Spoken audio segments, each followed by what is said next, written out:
qui doit mettre en œuvre sa vision. léegi nag vision boobu noonu mooy vision mooy le projet xam nga. vision mooy agenda national de transformation. parce que nee nañ dañuy garder le cap. waaw léegi nag ñi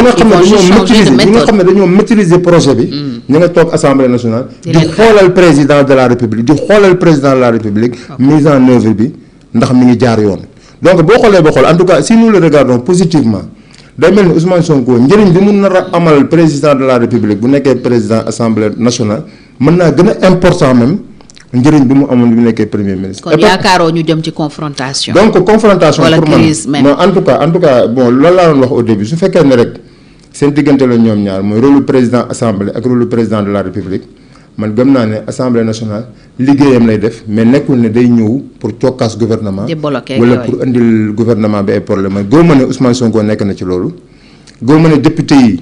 nekk nañ ci loolu même bu député yi bëggee loolu député yi am nañ kilifa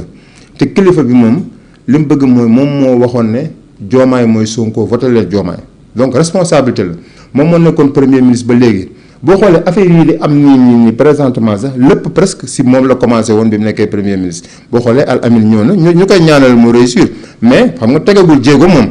lépp li nga fay gis ni muy am si ay modification cadre institutionnel yeeg et tout ça Sonko moo ko commencé woon di ko liggéey ak ministre yi donc vraiment man gëw ma ne en tout cas man maa ngi ñaan yàlla gouvernement bi réussir. maa ngi ñaan yàlla assemblée nationale jouer rôle boo xam ne day tax ba ku naroon jéggi yoon assemblée nationale taxawaay boo xam ne ni li président de la république en tout cas bëgg nga xam ne li président bëgg mooy Sénégal jëm kanam. li président bëgg mooy projet bi ñuy doxal nii ñu réussir ko même le premier ministre il a dit que oui on va continuer à faire du Pastef même su fekkee ne sax Pastef duggul mais ils ont affirmé qu'ils vont continuer à faire du Pastef léegi nag mais ñoom ñu bëgg ko ak ñu bañ ko en tout cas assemblée nationale dina fi taxaw pour que ñu def du Pastef. bu fekkee ne ñi ngi def du Pastef y aura pas de problème. bu ñu ñëwee on peut pas faire du Pastef sans Pastef. non mais y aura du Pastef c'est-à-dire le Pastef maintenant il n'est plus dans l'exécutif il est à l'Assemblée nationale. bu indee loi de finances initiale boo xam ne nii dafa conforme avec l'agenda de transformation avec la SNT on vote bu dee da ngay ñu ngi nii pare nañ loi de finances bi rectificative bi bu dee virement de compte à compte yi nga bëgg a def ci crédit yi vraiment amul benn problème boo ñëwee dañ koy voter débat d'orientation budgétaire le document de programmation pluriannuelle bu ñëwee danañ ko scruter peut-être que les débats seront beaucoup plus intéressants maintenant mais en gros bu ñu gisul ay déviations alors l'Assemblée nationale va accompagner rigoureusement quand même rigoureusement donc l'exécutif pour que 2029 bu ñu waxee bilan parce que on est toujours au pouvoir. Oui. Il y a le pouvoir exécutif et le pouvoir législatif. Et il y a la solidarité institutionnelle donc deux institutions qui se complètent. Est-ce que solidarité bu ñu demee ba bu ñu demee ba 2029 bilan bi ala kulli xaal dina nekk bilan wu Bassirou Diomaye Faye mais dina nekk tamit bilan wu Ousmane Sonko. Vous êtes comptable parce que ñoom ñooy voté loi yi non ñoom ñooy voté loi yi ñoom ñooy waxuma sa 2 ans yi mais ñoom ñooy voté loi yi ñoom ñooy contrôler action gouvernement. donc bu dee action yi baaxul dañ ko war a contrôler sévère bu dee action yi baax na ñu leen di accompagner bu ñu ko defee vraiment fii daal xam nga lan mooy problème bi soxna Fatou mooy nañu yàlla dimbale ba fii ba 2029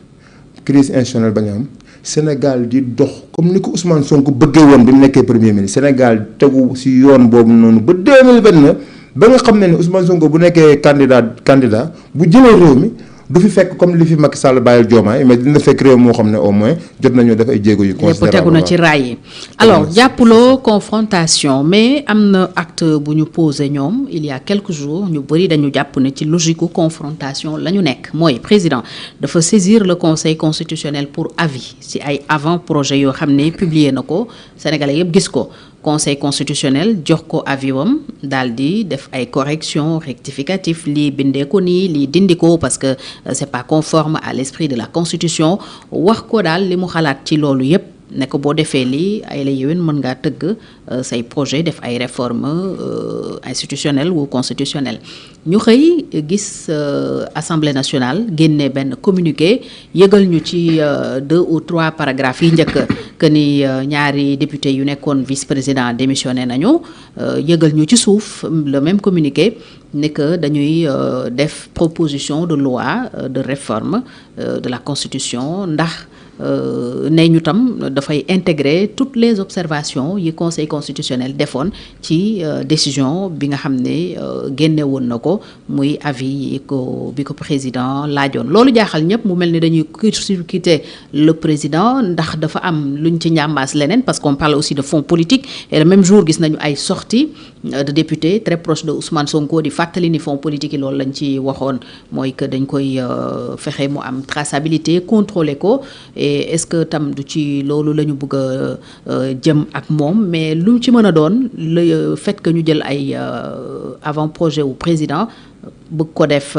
proposition de loi wane na ni ci xëy na xëccoog moom la ñu jëm nan la ñuy interpréter dans ce cas acte boobu assemblée nationale. D'abord la modification constitutionnelle ça porte essentiellement notamment sur plusieurs articles notamment les articles 42 92 que tu as cité tout à l'heure par exemple le fait que le président ne peut plus être chef de parti le fait qu'on veuille transformer le conseil constitutionnel en cour constitutionnelle et tant d'autres modifications alors modification mu nekk ay modifications yoo xam ne c'était déjà consigné dans le projet c'est-à-dire promesse de campagne la par exemple affaire hyperprésidentialisme loolu que ça soit Bassirou Diomaye Faye que ça soit Ousmane dans leur débat en tout cas quand on était dans l'opposition ils en parlaient donc programme la loolu moo nekkoon programme bi de campagne bi ñu ñëwee au pouvoir on a mis en place un comité pour l'ensemble de ces réformes et le comité était composé aussi bien du cabinet du président que des députés donc de Pastef boo xoolee sax on aime rappeler que Ayib Daffé bokkoon na ci comité bi donc le travail de modification constitutionnelle a été fait aussi bien par des gens désignés par le président de la République que par des députés de Pastef donc kii bi projet boobu ñuy wax noonu mooy projet de modification bi que mu nekk projet ou proposition assemblée président ñoo ko bokk def non mais surtout que le comité aussi amoon na waa assemblée amoon na waa président donc c'est un travail commun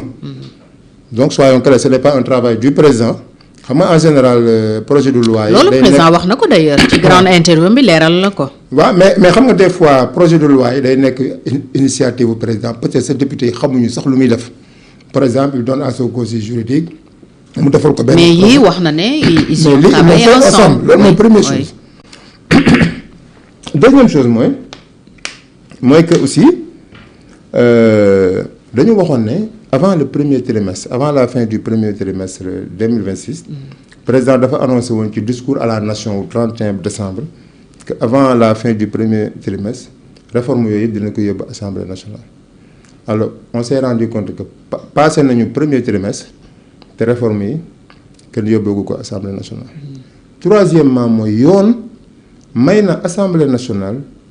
mu def proposition de loi même si c'est une modification superficielle ou substantielle de la Constitution donc trois arguments yooyu mooy en tout cas le justificatif qui donne toutes les raisons à l'Assemblée nationale de faire la proposition. Surtout, mais politiquement comment interpréter le fait que président defar ay projet ba saisir conseil constitutionnel pour avis. Voilà. Ça veut dire que mu ngi ci circuit bi ngeen xëy yéen jël ko intégrer toutes ces observations là bëgg ko def proposition de loi c'est ce qu'on n'arrive pas à comprendre. li ma la xam nga lecture politique bi mooy ñoo ko bokk moom président moomu ko. mais comme tàmbali naa togg kay duñ ko bàyyi mu non ñun ñëpp ñoo ko togg c'est-à-dire c'est ça la confusion c'est ça ñun ñëpp ñoo ko togg. Peut-être qu'on voulait laisser l'initiative au président mu nekk projet de loi. Mais loi bi moom intrinsèquement dara changé wu ci soit dañu naan président moo koy indi assemblée wala député yi ñoom ñoo koy yóbbu assemblée partagé ko ak président loolu la ñuy wax mais loi bi moom modification bi c'est la même modification kan moo koy porter la ñuy wax te loolu bu doon en temps normal président bi ak président assemblée bi dañuy waxtaan ñu ne ñuy porter ko par un député wala ñu jox la ko nga porter ko. mais contexte bi justement moo tax mu interpeller ñëpp parce que contexte bi. waaw léegi nag xam nga contexte bi. xam nga dañ naan xam nga fii kan la yoon gën a may doole ci affaire loi. assemblée nationale la ko gën a may assemblée nationale donc la yoon. mais révision constitutionnelle. mais révision constitutionnelle ak loi bu mën a nekk yoon may na assemblée nationale mu porter. proposition bi. mais am na loo xam ne assemblée mënu ko def sans le président. waaw am na loo xam ne mënu ko def par exemple dans ce cas-ci il est clair que assemblée nationale bu defee proposition bi il va falloir en cas de vote même de l'assemblée ñu yóbbu ko après référendum. Donc tout ça on le sait te député yi ko proposé xam nañ ko mais li gënoon important mooy dañ ne woon avant le 31 décembre danañ def modification yi boo xoolee am na modification yu jiitu mooy les modifications du code électoral L29 L30 L31 la moo dañu def ko parce que dañoo xaar ba premier trimestre bi jeex te modification yi duggagul d'ailleurs boo xoolee il a suffi que ñu dugal loolu pour ñu doog a génne avant projet c'était la première fois au Sénégal. À la veille de la plénière d'ailleurs. waaw mais c'était la première fois au Sénégal avant projet moom c'était la première fois au Sénégal ñu koy wax fii projet de loi la ñu xam wala c'était pour dire peut-être que maa ngi ci quoi da ngeen a yàkkamti. waaw léegi nag yaa ngi ci yóbbu nga ko conseil constitutionnel bon ils ont fait beaucoup de corrections donc sur les dispositions beaucoup même. léegi jël nañ ko yóbbu ko problème bi mooy en tout cas dans la solidarité institutionnelle président assemblée nationale ak président de la république wala en tout cas la présidence et l'assemblée dañu war a def le dialogue des institutions te je pense que ça c'est un prétexte pour ñu xam ne le président de l'assemblée li président de la république bëgg dañu bëgg Sénégal jëm kanam dañoo bëgg état de droit dañoo bëgg avancée démocratique prétexte mu ngi nii pour au lieu ku nekk di camper wu di cloisonner wu ci sa institution ñu naan woy kii politiquement kii day défier kii voici un prétexte pour ñoom ñaar wala en tout cas ñaari institutions yi mu fekkee ne sax ñoom ñaari personnalités yi mais ñaari institutions yi reprendre le dialogue des institutions ñu xam ne dëkk bi dafa am 3 pouvoirs te 3 pouvoirs gis nga cin bu amee ñetti kii bu benn bi demee cin bi li ngay togg dootul baaxati donc vraiment nañu reprendre le dialogue des institutions bu ko defee lii yëpp mu nekk suñu gannaaw ñu dem dans de nouvelles bases nga xam ne intérêt supérieur de la nation rek mooy animé moom mooy guider suñuy action mooy guider l'action du président de l'Assemblée moom mooy guider l'action du président de la République léegi nag seen affaire politique kii dafa bëgg a nekk candidat kii dafa bëgg a nekk candidat 2022 et tout ça ku nekk dem yore nga sa coalition demal Mbour kii na dem fële ku nekk na demal fu la neex ngeen kii mais pour l'État quand même ñu xool ñu si ñun ñi nga xam ne ñu ñooy citoyens sénégalais yi ñu yërëm ñu si quoi. Alors est-ce que même en toile de fond de ces réformes institutionnelles amul ba léegi le problème de la candidature parce que xam nañ ne avant projet wu président yi bi ñu xoolee ni mu bindee les articles L29 et L30 c'est pratiquement la même chose que li députés yi def dans leur proposition de loi bi ñu voté ba président adopté ko mais président prévoir l'effet rétroactif maanaam ci projet wu président Diomaye la loi n'est pas rétroactive ba mun a effacer liñ doon toppee Ousmane Sonko te mu naroon ko nekk candidat en 2029 alors est-ce que tam du loolu lay ragal président bu ko doxalee en tant que projet de loi yóbbu ko peut-être référendum wala jaarale ko fu ko neex du ko terewaat nekk candidat mu dellu case de départ est-ce que du loolu mooy enjeu véritable non mais il faut savoir que président bu indee projet day dem commission mën na dem référendum non xam nga président bu indee kii projet de loi projet bi day dem commission des lois bu ñu defee lecture loi bi mën nañ def ay amendements te bu fekkee ne point de par exemple la question sur la rétroactivité dafa nekk préoccupation député yi bu fekkee ne ça a été occulté dans le projet ñoom mën nañu def amendement ci question boobu mën nañ ko rajouter sax ci projet de loi bi donc je pense que le fait que par exemple ñu élaguer benn disposition wala ñu yokk ci dara tant que voté wuñu loi bi c'était possible à l'Assemblée de l'ajouter même su fekkoon ne projet wu président la mënoon nañ ci yokk rétroactivité bi voté ko sans problème donc loolu. président bu naree dem référendum. waaw bu naree dem référendum projet de modification et référendum. waaw mais xam nga référendum moom on nous demande de voter par oui ou non. sur une question. bu fekkee ne question bi par exemple c'est pour mettre des zones d'ombre sur la candidature de Ousmane Sonko mais population yi nga xam ne ñoom ñoo bëgg a voter Ousmane Sonko bu ñu indee point de référendum boobu ni ñuy def naa référendum bi pour téye Ousmane Sonko la donc ñun duñ ko voter loolu la rek quoi donc mu nekk référendum ak mu nekk projet que mu nekk projet ñu yóbbu ko assemblée nationale dëgg la dina am dimension politique mais boo ko yóbbu référendum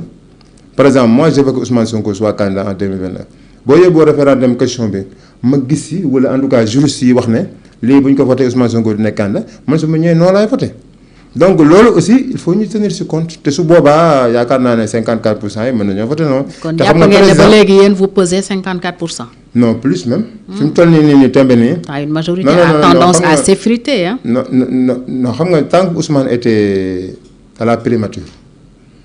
bon plus ou moins même déconnecté du parti et de la population parce que Ousmane aussi ay techniciens ñoo ko gënoon wër y avait pas beaucoup de politiciens autour de lui te man li may ñaan homme politique yi mooy bu ñu jëlee de pouvoir nañuy amaale ay politiciens yu leen di wër technicien kese du la technicien xamul lu xew technicien ay aide à la décision la décision bi homme politique moo ko mën a jël homme politique yow yaa dem digaale ak population yi yaa dem digaale ak électeurs yi ay question étudiants yi question béykat yi question yooyu noonu chômage yu xale yi. yaay xam la vraie température dafa nekk ay questions yoo xam ne il faut que ay politique nga siy wax ak ay politiciens pas ay techniciens yooyu xamuñ ci dara dañoo di la wax lii moo mën a nekk lii mënul nekk contenu budgétaire et cetera alors que politicien c'est lui qui peut rendre l'impossible possible. donc man maa ngi koy ñaan aussi vraiment bu ko yàlla tegee à la tête du pays que mu xam ne il doit être entouré d'hommes politiques ay politiciens. xam ne ay vrais politiciens quoi ñoo xam ne bu ñuy raisonner dañuy xool électeurs yi donc vraiment man yaakaar naa daal li nga xam ne nii moom moo nekk suñu kanam mooy que on a plus que ça surtout bi nga xamee ne jël nañ ko primature xam nga primature boo fa jëlee Ousmane bon déjà da ngay créer beneen sympathie. mooy Ousmane ak li mu daj yëpp ak li ñu ko def yëpp mu désigner nit président de la République président boobu ñëw démettre ko même bu dee lu baax la sax population yi ñuy gis mooy Ousmane mi jannaa yëram donc capital sympathie bi day yokkuwaat. victimisation deuxièmement mooy non pas victimisation non Ousmane nee na man bëggum amul xonqal bët amul jooy amul kii affaire bi da ngay dëggal sa bopp wax dëgg politique gis nga par exemple les événements qui se sont succédés depuis bi mu jógee primature rek léegi wane na une mobilisation nit ñi di laaj carte de membre yi fan la toll par exemple man ñu bëree bëri ñoo xam ne je les ai connus ay professeurs université ay anciens collègues et tout ça elles me disent booy cette fois-ci dinañ ñëw jàpp si liggéey bi quoi intellectuellement dinañ jàpp si liggéey bi donc yooyu man gëm naa ne en tout cas boo defee